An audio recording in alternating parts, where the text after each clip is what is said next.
जब बकरा हंस पड़ा और रोया। एक धर्मनिष्ठ गृहस्थ जीवन में सफलता के लिए अथवा श्रद्धावश यज्ञ करना चाहता था। उस यज्ञ में बलि के लिए एक बकरे की आवश्यकता थी। वह गृहस्थ अध्यापक था। उसने अपने दो विद्यार्थियों को, एक जमींदार से जो इसका भूतपूर्व छात्र था, एक बकरा मांगने के लिए कहा।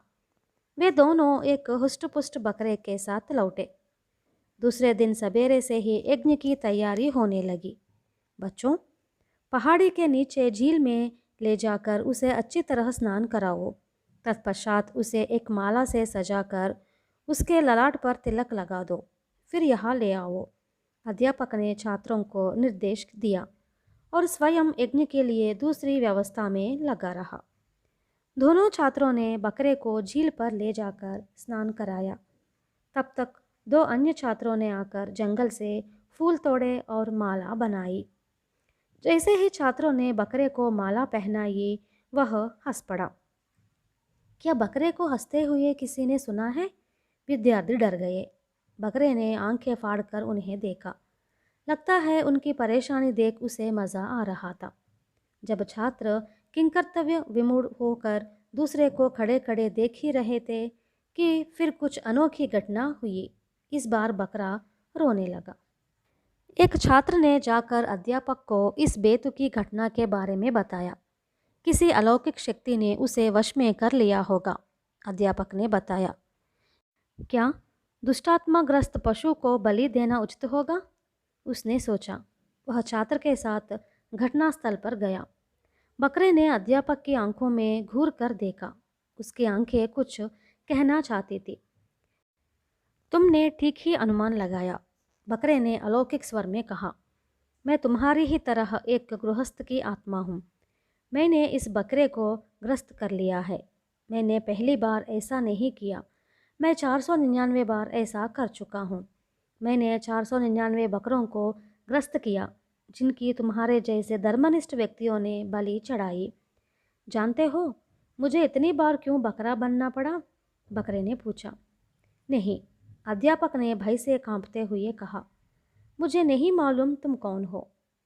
ऐसा इसलिए हुआ क्योंकि मैंने एक समृद्ध गृहस्थ के रूप में एक धार्मिक अनुष्ठान के लिए एक बकरे की बलि चढ़ाई, जैसा कि तुम करने जा रहे हो।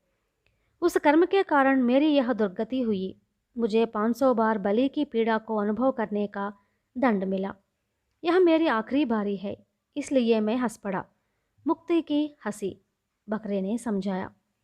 तब तक अध्यापक अपने आप को संभाल चुका था। मैं समझ गया कि तुम क्यों हंसे, किंतु तुम्हारे रोने का कारण क्या है? उसने पूछा। क्या इसका कारण जानना तुम्हारे लिए आवश्यक है? तो सुनो, मैं तुम्हारे भाग्य पर रोया।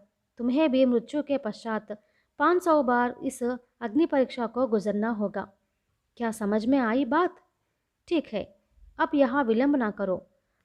हम सब अनुष्ठान स्थल पर चले। जल्दी से अपनी कुल्हाड़ी मेरी गर्दन पर चलाओ। मैं अपने पाप से मुक्ति की प्रतीक्षा कर रहा हूँ, बकरे ने कहा। किंतु अध्यापक ने बकरे की बलि देने का विचार त्याग दिया था। तुम जंगल में घूमने के लिए स्वतंत्र हो। मैं तुम्हारे प्राण नहीं लेना चाहता, बकरे से उसने कहा। ओह नहीं, बकरा चिल्लाकर बोला। कृपया मुझे मार दो। जैसे ही बकरा जिसमें मैं निवास कर रहा हूँ मरेगा, मैं मुक्त हो जाऊंगा। मैं मनुष्य में जन्म लेकर बकरे की बलि देने के बदले कुछ अच्छे कर्म करूँगा, पुण्य और परोपकार करूँगा, भगवान की भक्ति करूँगा और यथाशीघ्र मुक्ति प्राप्त करने का प्रयास करूँगा। इसलिए तुमसे निवेदन है कि अब अधिक विलंब न करो। नहीं, मैं ऐसा नहीं कर सकता, अध्यापक ने जोर देकर कहा। लेकिन आज मेरी मृत्यु निर्दिष्ट है।